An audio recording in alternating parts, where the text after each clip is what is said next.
The 4th of June, 1942 arrived with deceptive calm over the Central Pacific, where Admiral Isoroku Yamamoto stood aboard the battleship Yamato, watching dawn break over waters that would soon become a graveyard for his ambitions. The architect of Pearl Harbor had designed another masterpiece, a plan so intricate, so dependent upon perfect timing and absolute surprise, that it resembled a Swiss timepiece more than a military operation. But timepieces, however elegant, shattered when struck with sufficient force. Yamamoto's strategy for Midway possessed the complexity that Japanese naval doctrine prized above all else. The plan divided the combined fleet into 7 separate task forces, scattered across thousands of miles of ocean. Vice Admiral Chuichi Nagumo commanded the 1st Carrier Striking Force, the Kido Butai, with 4 fleet carriers, Akagi, Kaga, Soryu, and Hiryu. These floating fortresses had struck Pearl Harbor 6 months earlier, and their pilots believed themselves invincible. Supporting them sailed battleships, cruisers, destroyers, and submarines in carefully choreographed formations that existed more on paper than in practical coordination. The caution that infected Japanese planning stemmed from contradictory impulses within the high command. Yamamoto himself harbored deep reservations about the war he had opposed before its inception. Having studied at Harvard and served as naval attaché in Washington, he understood American industrial capacity in ways his colleagues did not. Yet pride and duty compelled him forward. His plan for Midway attempted to force the decisive battle that Japanese naval doctrine demanded, the single catastrophic engagement that would cripple American morale and carrier strength simultaneously. According to historical analyses published in the Naval War College Review, the Japanese operational plan contained fundamental flaws, masked by its surface sophistication. The division of forces violated concentration principles that naval strategists had emphasized since Admiral Horatio Nelson's era. Yamamoto positioned his main battleship force 300 miles behind Nagumo's carriers, too distant to provide support, yet close enough to complicate communications. The northern force sailed toward the Aleutian Islands in a diversionary operation that divided strength without achieving strategic purpose. Nagumo himself embodied the caution that would prove fatal. A battleship admiral commanding carriers, he approached aviation warfare with the hesitancy of someone wielding an unfamiliar weapon. His conservative instincts, reinforced by 6 months of uninterrupted victory, led him to follow doctrine rigidly even when circumstances demanded improvisation. He maintained half his aircraft in reserve, armed for a surface engagement against American ships he expected to encounter only after Midway's defenses had been neutralized. The intelligence failure represented another dimension of Japanese caution. Imperial Navy cryptographers had warned that Americans might possess knowledge of Japanese codes, but High Command dismissed these concerns. Confirmation bias, the tendency to interpret information in ways supporting existing beliefs, convinced Japanese planners that American carriers remained near the Solomon Islands, far from the coming battle. This certainty bred the complacency that preceded catastrophe. On Midway itself, the small American garrison prepared frantically. Marine defenders reinforced bunkers, positioned artillery, and dispersed aircraft against expected bombardment. They understood their role as bait in a larger trap, though few grasped how completely American codebreakers had penetrated Japanese intentions. Commander Joseph Rochefort hunched over intercepts in the basement of the 14th Naval District headquarters at Pearl Harbor, a space his team called the Dungeon. For weeks, his cryptanalysts had worked with desperate intensity, sleeping beside their desks, surviving on coffee and determination. They wrestled with JN-25, the Japanese naval code that protected enemy communications like armor plate protecting a battleship's vitals. But armor could be penetrated, and by late May 1942, Rochefort's team had achieved precisely that. The breakthrough came through methodical analysis rather than sudden inspiration. Japanese messages repeatedly referenced target AF, and Rochefort believed this designated Midway. To confirm his hypothesis, he orchestrated a clever deception. Midway garrison transmitted a plain language message reporting freshwater distillation equipment failure. Within days, Japanese intercepts mentioned AF's water shortage. The trap had sprung in reverse. Americans had tricked their enemies into revealing the target. Admiral Chester Nimitz, Commander-in-Chief of the Pacific Fleet, faced a decision that would determine the war's trajectory. Rochefort's intelligence seemed reliable, but gambling the Pacific Fleet's remaining carriers on codebreakers analysis required nerve that few commanders possessed. Nimitz possessed that nerve. He positioned Task Force 16, built around carriers Enterprise and Hornet, under Rear Admiral Raymond Spruance, northeast of Midway. Task Force 17, centered on carrier Yorktown under Rear Admiral Frank Fletcher, sailed to join them despite damage sustained at Coral Sea barely a month earlier. The contrast between American and Japanese preparation illustrated fundamentally different approaches to warfare. While Japanese plans emphasized aesthetic complexity and operational artistry, American preparations focused on practical effectiveness. Pearl Harbor's repair crews worked miracles on Yorktown, completing in 3 days' work estimated to require 3 months. Engineers literally welded plates over bomb damage while the ship prepared to sail. This pragmatic improvisation, so different from Japanese perfectionism, gave Americans a crucial advantage.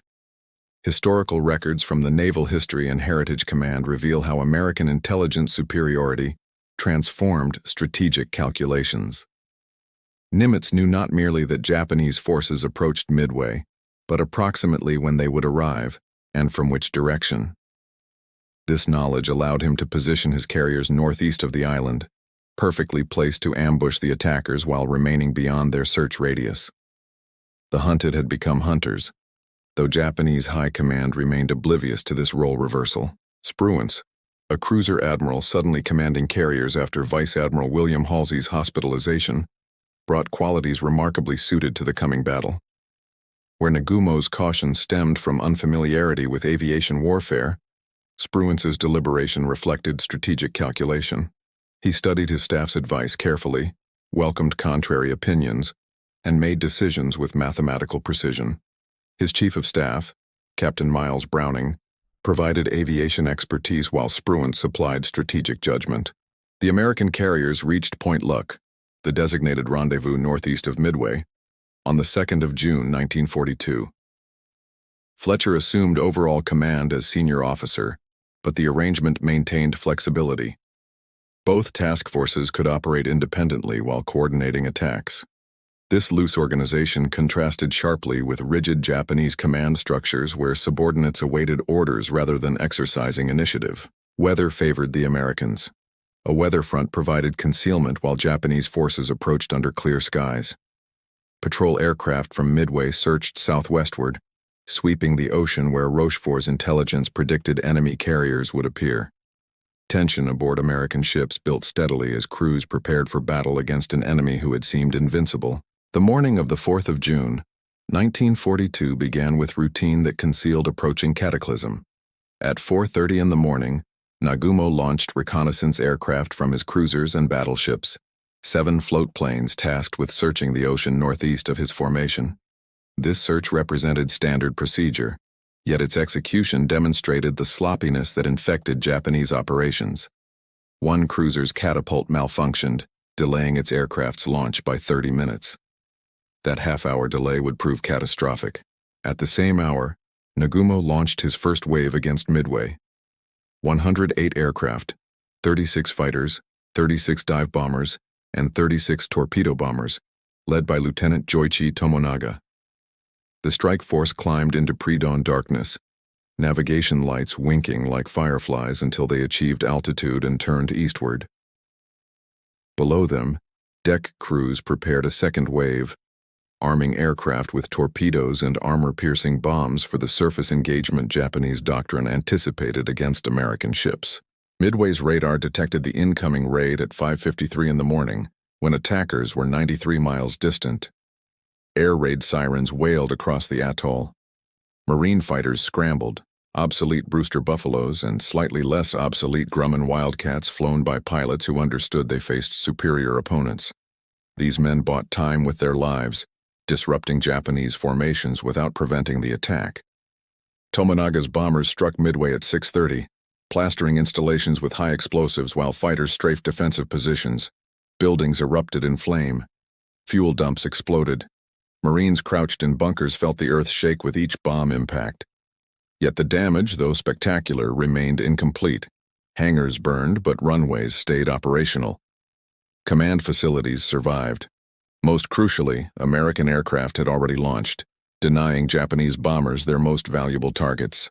As Tomonaga's aircraft returned to their carriers, the lieutenant radioed Nagumo with an assessment that crystallized Japanese difficulties. "There is need for a second attack," he transmitted. This message confronted Nagumo with the decision that would determine the battle's outcome. His second wave waited on hangar decks, armed with torpedoes and armor-piercing bombs for anti-ship operations. Rearming them with land attack ordnance would require at least an hour. According to Samuel Eliot Morrison's comprehensive history, The Two-Ocean War, Nagumo's hesitation at this moment reflected both personal caution and systemic rigidity.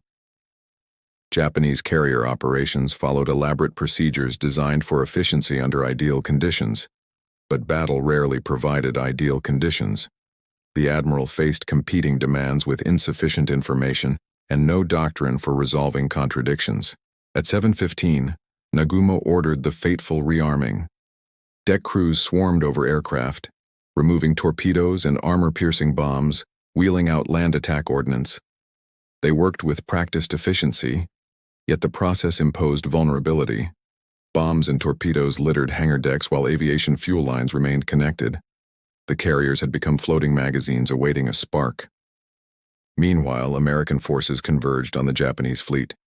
Midway-based bombers, Army B-17 heavy bombers, Marine dive bombers, and Navy torpedo bombers attacked in uncoordinated waves throughout the morning.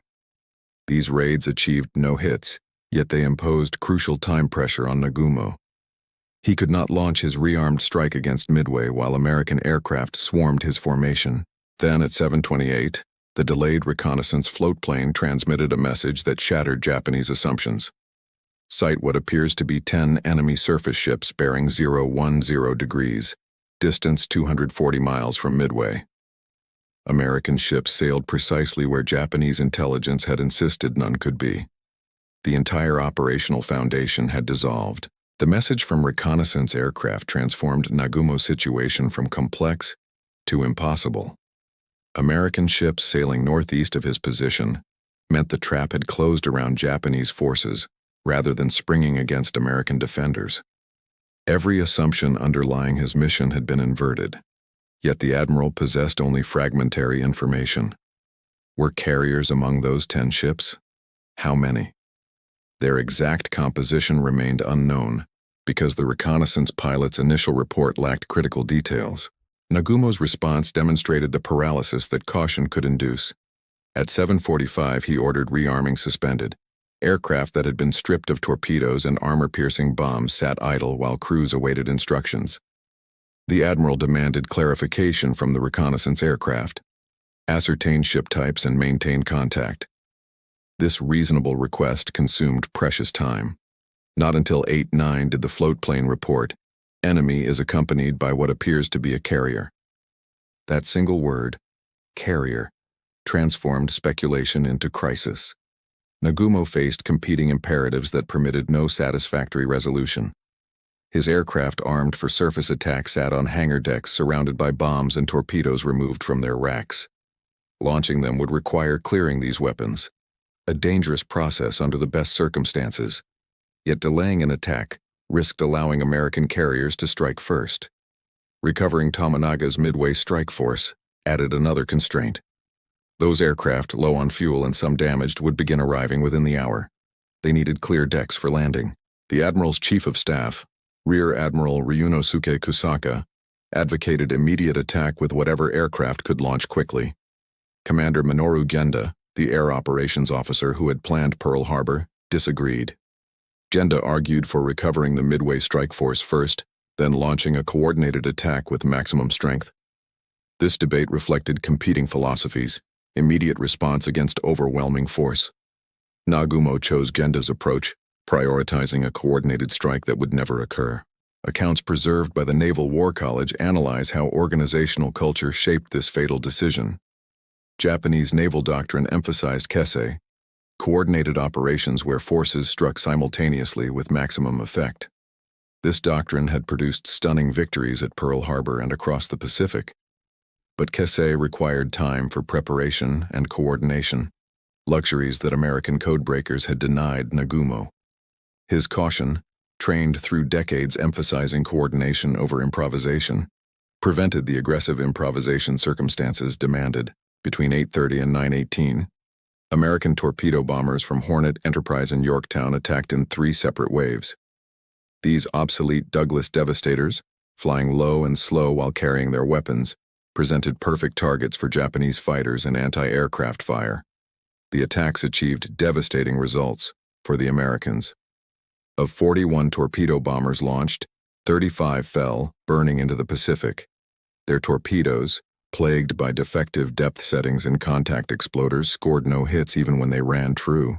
The sacrifice seemed futile, yet it created the conditions for American victory. Japanese combat air patrol fighters, having slaughtered torpedo bombers at wave-top altitude, remained low when American dive bombers arrived overhead. The Zero fighters, magnificent aircraft in combat, possessed poor climb rates and required time to reach altitude. That time had been consumed pursuing torpedo bombers. At 9:18, Nagumo believed crisis had passed. Enemy torpedo attacks had been annihilated. His strike force from Midway had landed safely. Deck crews worked frantically preparing a coordinated attack against American carriers. Within 15 minutes, a massive strike would launch, 98 aircraft that would overwhelm enemy defenses through sheer weight of numbers. Kesey would be achieved. Victory remained within grasp. Lieutenant Commander Clarence Wade McCluskey, leading Enterprise's air group, had been searching for Japanese carriers for nearly 2 hours. Fuel gauges showed reserves dwindling to dangerous levels. Another few minutes would force him to turn back. Then his rear seat gunner spotted a Japanese destroyer below, racing to rejoin the main fleet. McCluskey followed the destroyer's wake like a highway painted on the ocean. At 10:22 on the morning of the 4th of June, 1942, Lieutenant Commander Wade McCluskey spotted the Japanese carrier fleet spread across the ocean below him, like toys on a pond. 4 carriers steamed in formation, their flight decks crowded with aircraft being prepared for launch. Combat air patrol fighters circled low, still recovering from their massacre of American torpedo bombers. The carriers had never looked more vulnerable, and they had never been more vulnerable. McCluskey pushed his nose over, beginning the dive that would transform the Pacific War. From 17,000 feet, McCluskey's dive bombers screamed downward at angles exceeding 70 degrees. The Douglas Dauntless aircraft, derided as slow and obsolete, proved magnificently suited for this moment. Pilots fought control sticks as airspeed built toward terminal velocity. Altimeters unwound in blurs. At 2,000 feet, they released their 1,000-pound bombs and pulled from dives with forces that grayed vision and strained airframes.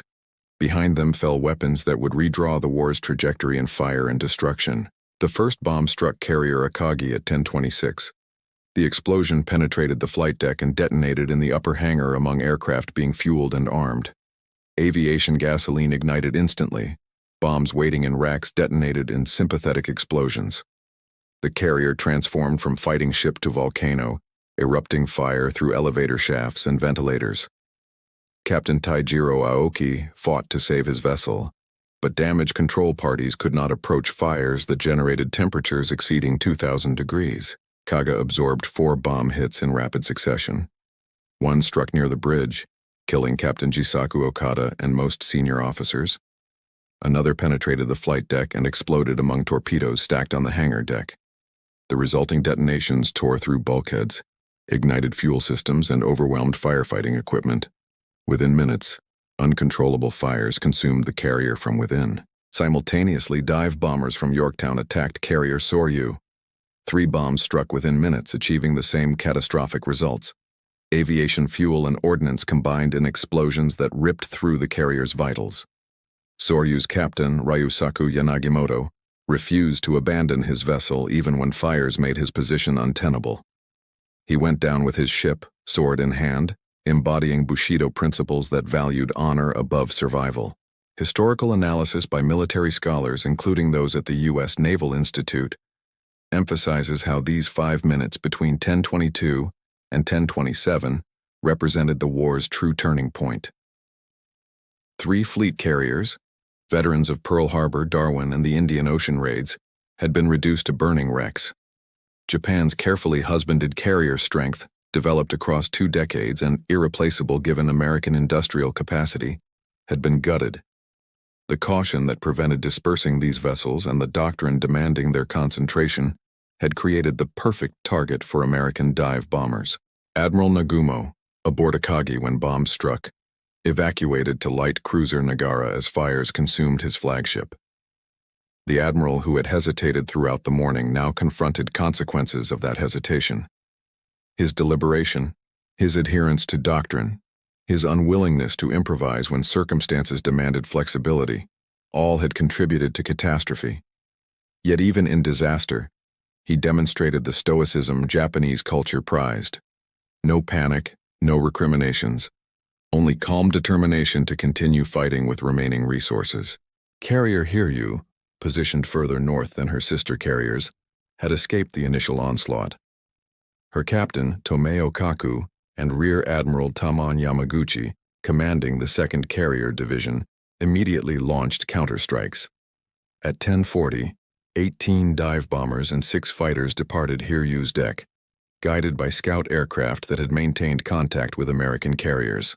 These pilots, survivors of the morning's horror, flew with grim determination. They would demonstrate that Japanese naval aviation retained its sting even after sustaining crippling blows. Meanwhile, aboard American carriers, celebrations proved premature. Fletcher and Spruance understood that battle continued. Japanese battleships still sailed within range, and reports suggested at least 1 carrier remained operational. Moreover, American aircraft scattered across hundreds of miles of ocean needed recovery, requiring carriers to maintain steady courses that made them vulnerable to counterattack. Yorktown began recovering aircraft at 11 o'clock. Pilots landed with fuel tanks nearly empty, their aircraft riddled with anti-aircraft damage. Deck crews rushed to refuel and rearm them, preparing for additional strikes. This controlled chaos, pilots gesturing animatedly while describing their attacks, ordnancemen wheeling bombs and fuel hoses, mechanics patching bullet holes, characterized the American approach to carrier warfare. It lacked Japanese precision, but possessed flexibility that proved decisive. At noon on the 4th of June, 1942, radar operators aboard carrier Yorktown detected incoming aircraft bearing southwest, range 46 miles, and closing rapidly. The alert sent crews scrambling to battle stations. Fighter director officers vectored combat air patrol Wildcats toward the threat while the carrier maneuvered violently, preparing to meet attack with every defensive measure available. Japanese aircraft from Hiryu had found their target, and they came seeking revenge. Lieutenant Michio Kobayashi led 18 Aichi dive bombers and 6 fighters through broken clouds toward the American fleet. These pilots had watched their home carriers die that morning. Some had lost friends in earlier attacks. All understood this might be their final mission. Japanese naval aviation doctrine emphasized sacrifice when circumstances demanded. Not suicide for its own sake, but willingness to trade life for mission accomplishment when no alternative existed. These pilots embodied that philosophy as they pushed into the teeth of American defenses. Yorktown's combat air patrol engaged Japanese fighters while anti-aircraft guns threw up walls of fire. Tracer rounds drew luminous arcs across the sky. 5-inch guns fired proximity-fused shells that exploded near targets, scattering shrapnel in deadly clouds. 40mm and 20mm automatic cannons stitched patterns across the heavens. This defensive fire destroyed or damaged several attackers, but could not stop determined pilots flying aircraft designed to penetrate defenses through speed and maneuverability. At 12:10, 3 bombs struck Yorktown in rapid succession. The first penetrated the flight deck and exploded deep within the ship, rupturing fire rooms and snuffing boiler fires. The second hit near the funnel, starting fires among aircraft spotted on the hangar deck. The third struck amidships, killing and wounding dozens while compromising watertight integrity. Within minutes, the carrier lost power and began listing. Captain Elliot Buckmaster ordered counterflooding to correct the list while damage control parties fought fires and repaired systems with desperate speed. The attack demonstrated Japanese pilots' skill, even in adversity. Flying through intense anti-aircraft fire, they had achieved 3 bomb hits on a target maneuvering radically. This accuracy, maintained despite overwhelming defensive fire, testified to the training that produced Japanese naval aviators. American pilots respected their opponents' competence even while fighting to destroy them. War, however bitter, could not entirely eliminate professional admiration between adversaries who shared the sky. By 1240, Yorktown's crew had contained fires and restored partial power. The carrier managed to achieve 17 knots, sufficient for limited operations, though far below her designed speed of 33 knots. This recovery showcased American damage control capabilities, developed through bitter experience and constant training. While Japanese carriers constructed with offense prioritized over defense proved fragile when struck, American vessels incorporated survivability features that allowed them to absorb punishment and continue fighting. Admiral Fletcher, recognizing Yorktown's vulnerability, transferred his flag to cruiser Astoria. Command of the battle passed to Spruance on Enterprise, who immediately ordered strikes against Hiryu. Scout aircraft had located the remaining Japanese carrier, and American dive bombers prepared to finish what they had begun that morning. The battle's symmetry, Japanese counterattack followed by American response, reflected how carrier warfare compressed strategic decision cycles into hours rather than days. At 2:45, Hiryu's aircraft struck Yorktown again. This time, torpedo bombers led the assault, their deadly fish designed to tear holes in ships' hulls below the waterline. 10 Nakajima B-5N aircraft, escorted by 6 fighters, approached the carrier from multiple directions. The attack plan demonstrated sophisticated coordination, with aircraft timing their runs to arrive simultaneously from different bearings, overwhelming defenses through sheer complexity. 4 torpedoes struck Yorktown's port side. The detonations, each equivalent to exploding half a ton of TNT underwater, opened massive gashes in the hull.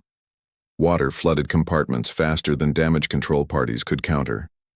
The carrier developed a severe list that made further operations impossible.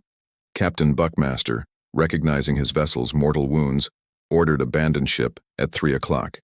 Sailors and officers slid down ropes into the Pacific, clinging to life rafts and floating debris while destroyers maneuvered to rescue them. Yet even as Yorktown died, her revenge approached Hiryu. 24 dive bombers from Enterprise arrived over the Japanese carrier at 5 o'clock. They attacked through the same savage defenses their comrades had faced that morning. 4 bombs struck Hiryu, starting fires that spread with horrific speed. The carrier, like her 3 sisters before her, became a floating inferno. Rear Admiral Yamaguchi chose to remain aboard, sharing his ship's fate. His final message to Combined Fleet Headquarters reported the carrier's destruction and accepted responsibility for the defeat. The evening of the 4th of June, 1942 descended upon the Pacific with tropical swiftness. Sunset transformed the ocean into hammered copper before darkness swallowed the scattered fleets. Across hundreds of miles of water, men tried to comprehend the day's transformation. That morning, Japanese forces had approached Midway confident of easy victory. Now 4 fleet carriers, the core of Japan's offensive power, burned or had already slipped beneath the waves. The balance of naval power in the Pacific had shifted in 5 catastrophic minutes. Admiral Yamamoto, aboard battleship Yamato far to the west, received reports of the disaster with mounting horror. Each message deepened the catastrophe. Akagi, burning uncontrollably. Kaga sunk. Soryu gone. Hiryu mortally wounded. The architect of Pearl Harbor confronted the consequences of his intricate plan's complexity. The dispersed forces that should have trapped American carriers had instead permitted those carriers to destroy his striking force, while support units remained too distant to intervene. Caution, expressed through complicated planning that divided strength, had produced precisely the disaster such caution supposedly prevented. The admiral faced a decision that would define his legacy. His remaining forces, battleships, cruisers, destroyers, still outnumbered American surface units. A night surface action might yet salvage something from ruin. Japanese vessels possessed superior night fighting equipment and doctrine. Their crews trained extensively for nocturnal engagements. If Yamamoto could close with American carriers after sunset, His heavy guns might exact revenge for the day's losses. Yamamoto's staff debated through the evening. Captain Yasuji Watanabe, the operations officer, argued for pressing the attack. The combined fleet's battle wagons, including Yamato with her 18-inch guns, could pulverize American carriers if they achieved range. Defeat could be transformed into victory through one bold stroke. Other officers counseled caution. American submarines lurked in these waters. Aircraft from Midway could attack at dawn. Most critically, the element of surprise had been lost completely. According to accounts preserved in Midway, the battle that doomed Japan by Mitsuo Fuchida and Masatake Okumiya, Yamamoto's decision reflected both strategic realism and emotional exhaustion. At 2:55 on the morning of the 5th of June, he ordered general withdrawal. The operation was cancelled. Japanese forces would retire westward beyond range of American pursuit. This decision, though strategically sound, marked psychological defeat as profound as the tactical destruction suffered earlier. The withdrawal order triggered chaotic maneuvering across the dark ocean. Ships that had been approaching Midway reversed course, maintaining radio silence while trying to avoid collisions. Destroyers Arashi and Nowaki remained behind, picking up survivors from sunken carriers. These rescues saved hundreds of lives but proceeded under constant threat. American submarines patrolled nearby waters, and dawn would bring aircraft from Midway and the surviving American carriers. Aboard those American carriers, exhaustion competed with exhilaration. Pilots who had flown multiple missions that day collapsed into bunks, too tired to remove flight gear. Mechanics worked through the night preparing aircraft for dawn searches. Intelligence officers analyzed reports trying to determine Japanese intentions. Admiral Spruance, demonstrating the strategic caution that Yamamoto had abandoned, declined to pursue westward. Chasing Japanese forces during darkness risked ambush by submarines or night-fighting surface units. He would maintain position until dawn revealed the situation. This decision sparked controversy that persists in historical analysis. Aggressive commanders like Admiral Halsey might have pursued immediately, seeking to annihilate retreating forces. Spruance chose preservation over destruction, ensuring American carriers survived rather than gambling survival for additional victories. His decision reflected the calculation that had characterized his entire approach. Mathematical assessment of risks against potential gains, cold analysis rather than hot blood. On the morning of the 5th of June, American search aircraft found crippled cruiser Mikuma and her escort vessels. The cruiser had collided with sister ship Mogami during nocturnal maneuvers, damaging both vessels. Now Mikuma limped westward, leaking oil and unable to maintain fleet speed. Spruance's aircraft attacked repeatedly, eventually sinking Mikuma and heavily damaging Mogami. These attacks continued the pattern established the previous day. American persistence against Japanese vessels isolated from support. Meanwhile, carrier Hiryu's death throes finally concluded. The carrier had burned through the night, explosions periodically ripping through her hull as fires reached magazines and fuel tanks. At 9:00 on the 5th of June, Japanese destroyers torpedoed the hulk, sending her to the bottom. Akagi followed hours later, scuttled by destroyer torpedoes after fires rendered her unsalvageable. Two carriers that had struck Pearl Harbor 7 months earlier now rested on the Pacific floor, tomb markers for Japanese naval aviation's golden age. Yorktown, abandoned but still afloat, became the focus of salvage efforts. Destroyer Hammond came alongside on the 6th of June, and repair parties reboarded the carrier. Pumps reduced flooding. Fires had been extinguished. Captain Buckmaster began hoping his vessel might survive. Then, at 1:36 that afternoon, Japanese submarine I-168 torpedoed both vessels. Hammond sank immediately with heavy casualties. Yorktown absorbed 2 additional torpedo hits that doomed salvage efforts. The carrier finally capsized and sank at dawn on the 7th of June, disappearing into depths that would keep her hidden for more than 50 years. The battle's conclusion brought the grim accounting that followed every naval engagement. Staff officers tallied losses on both sides, calculating the strategic implications of what had transpired in those waters northeast of Midway. The numbers told a story of devastation that transformed the Pacific War's trajectory more completely than any previous engagement. Japan had lost 4 fleet carriers, Akagi, Kaga, Soryu, and Hiryu. These vessels represented half the combined fleet's operational carrier strength and nearly 2 decades of development. More critically, 307 aircraft had been destroyed, along with their irreplaceable pilots. Japanese naval aviation had cultivated these aircrew through selection processes that accepted only 2% of applicants, followed by training that required years to complete. Pilot quality, already stretched thin by expanding operations across the Pacific, would never recover from Midway's losses. The human cost extended beyond statistics. 2,500 Japanese sailors and aviators had perished, including some of the Navy's most skilled professionals. Admiral Yamaguchi, who had commanded the 2nd Carrier Division with distinction, chose death over survival. Captain Aoki of Akagi, Captain Okada of Kaga, and Captain Yanagimoto of Soryu all went down with their vessels. These deaths embodied Bushido's emphasis on responsibility, but they also deprived Japan's Navy of experienced commanders it desperately needed. American losses, while significant, paled beside Japanese casualties. Carrier Yorktown and destroyer Hammond had been sunk. 145 aircraft were destroyed. 307 American sailors and aviators had died. These losses hurt, particularly Yorktown's destruction, but American industrial capacity could replace material losses within months. The shipyards that had repaired Yorktown in 3 days could produce new carriers in less than 2 years. Aircraft manufacturers were ramping production toward levels Japanese industry could never match. Strategic implications extended far beyond immediate losses. Japan's offensive capacity had been crippled. The carriers lost at Midway had been slated for operations against Fiji and Samoa, campaigns designed to isolate Australia from American reinforcement. Those operations were now impossible. Similarly, planned attacks against the Soviet Union's Pacific coast became infeasible. Japan's strategic initiative, the ability to choose where and when to attack, had evaporated over 5 minutes on the 4th of June.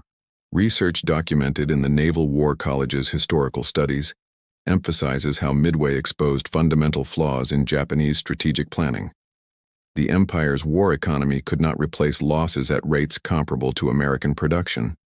Japanese shipyards required 3 years to produce fleet carriers, while American yards were reducing construction times through mass production techniques pioneered in automotive manufacturing. Aircraft production ratios were even more lopsided. For every plane Japan manufactured, America produced 5. Moreover, pilot training pipelines demonstrated catastrophic disparities. Japan's emphasis on quality over quantity meant that replacing the 307 aviators lost at Midway required years of training. American programs, while producing graduates with fewer flight hours, compensated through overwhelming numbers. The United States could absorb losses that would cripple Japanese aviation. This asymmetry meant that every exchange favoring Americans, even marginally, accelerated Japanese defeat. The battle's psychological impact may have exceeded material consequences.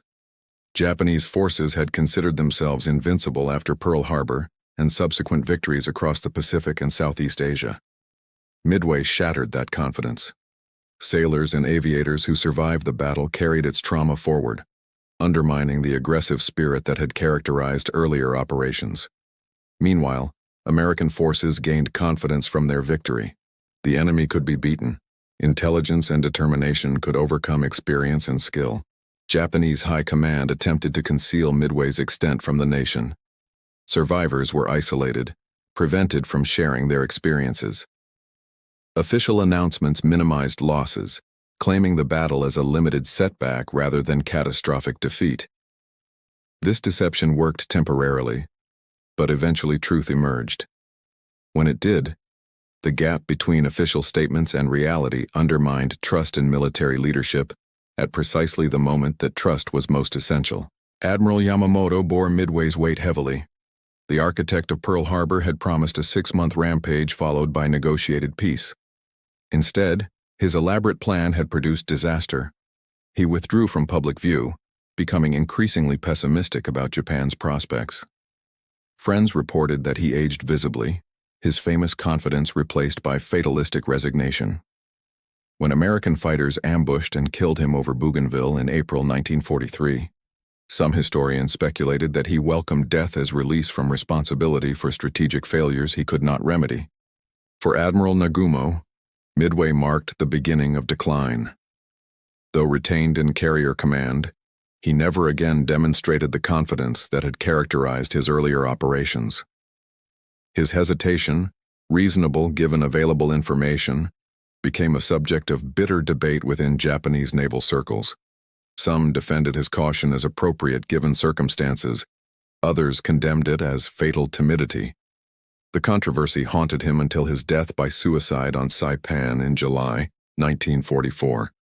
As American forces overran the island, the decades following June 1942 witnessed endless analysis of what transpired in those waters northeast of Midway.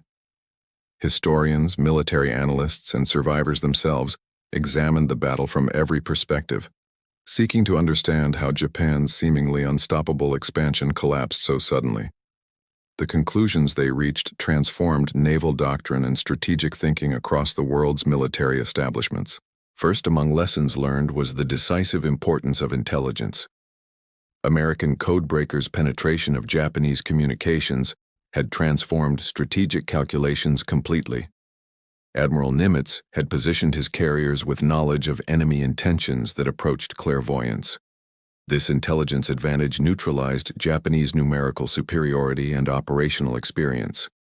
Post-war military establishments, particularly during the Cold War, invested astronomical resources in signals intelligence based partly on Midway's demonstration of codebreaking's strategic value.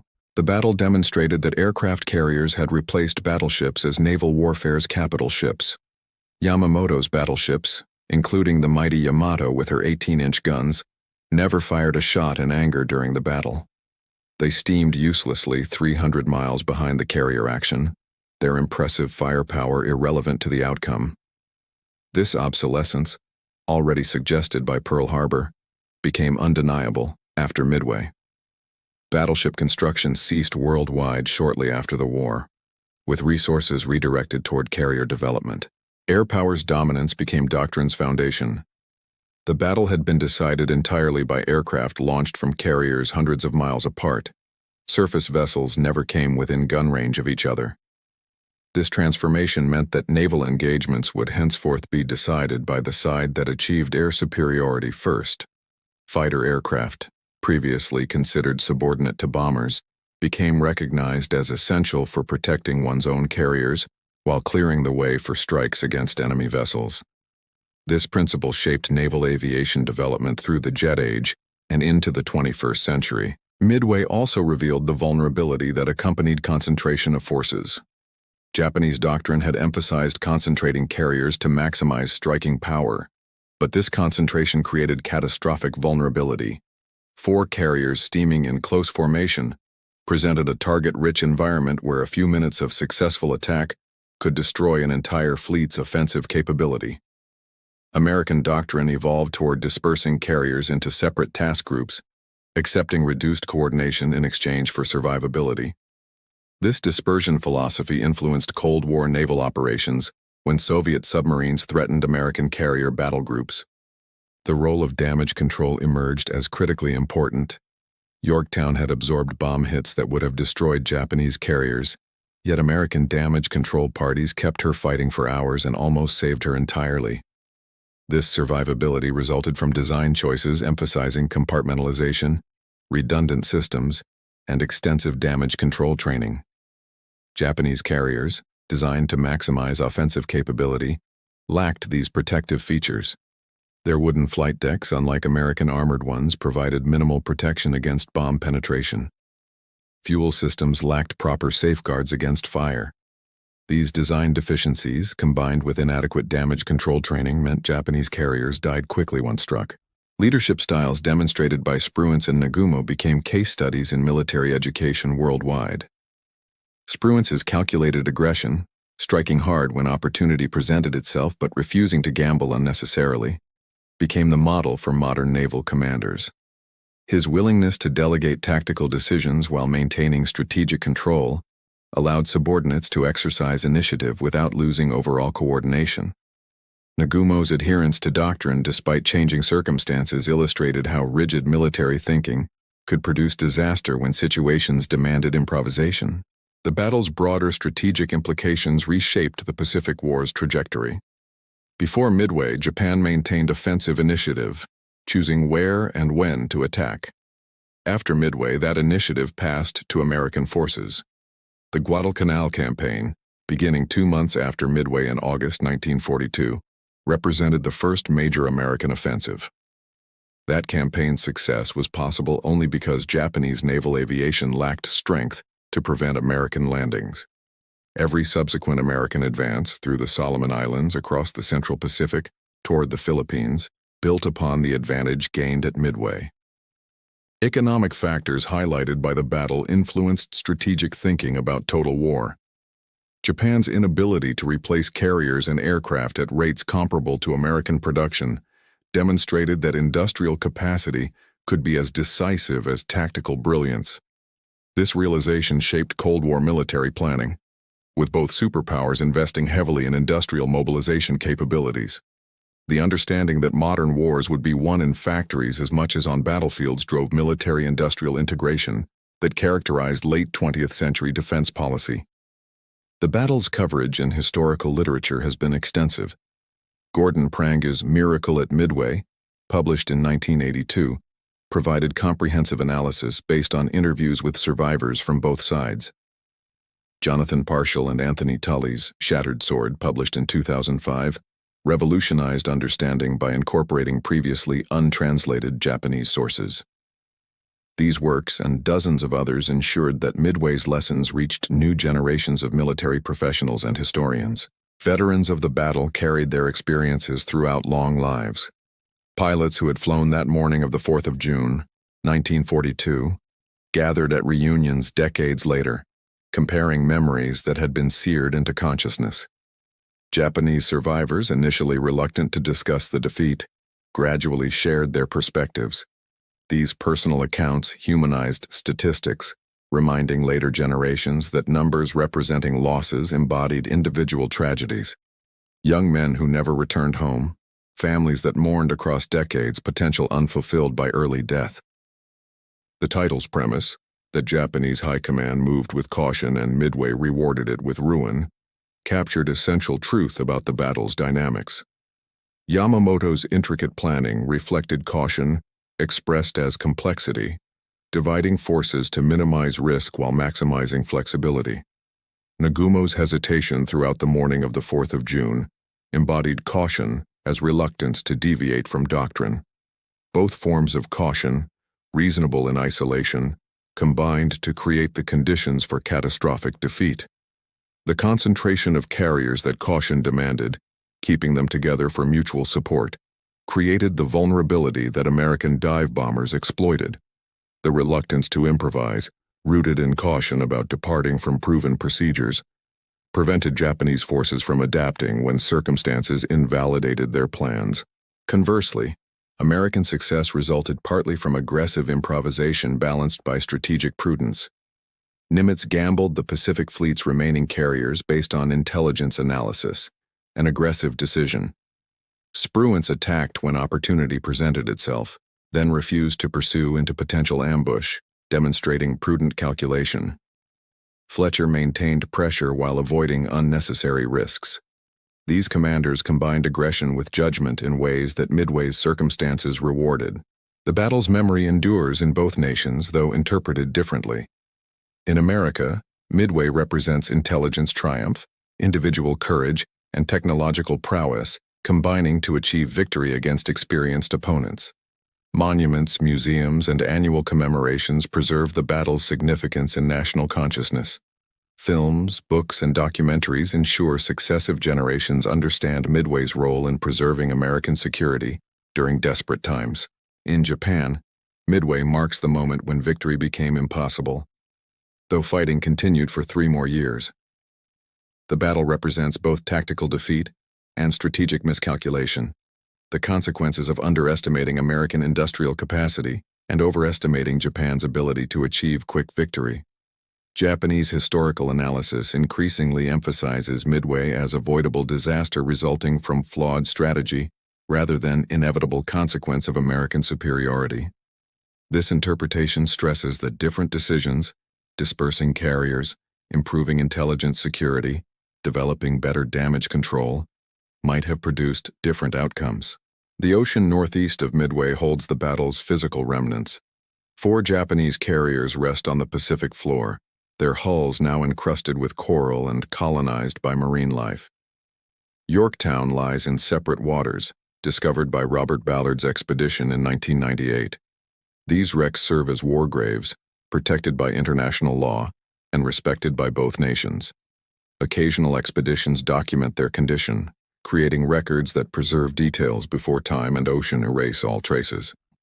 As the battle recedes into history, survivors dying, memory fading into archive, its lessons remain relevant. Military professionals still study Midway's demonstrations of intelligence importance, leadership qualities, and strategic calculation. The battle proves that material advantage, while significant, cannot guarantee victory without proper utilization. It shows that complexity in planning, unless matched by flexibility in execution, creates fragility rather than strength. It demonstrates that caution, valued as prudence, can transform into paralysis when circumstances demand decisiveness. The morning of the 4th of June, 1942 lasted only hours, but those hours contained enough drama, tragedy, and transformation to fill decades of analysis. Japanese high command had indeed moved with caution, elaborate planning, careful coordination, methodical execution. Midway rewarded that caution with ruin, demonstrating that warfare's chaos favors not those who plan most carefully, but those who adapt most effectively when plans meet reality's resistance. That lesson, written in steel and blood across Pacific waters, echoes through military history as warning and wisdom for all who would wage war while clinging too tightly to doctrine's false security.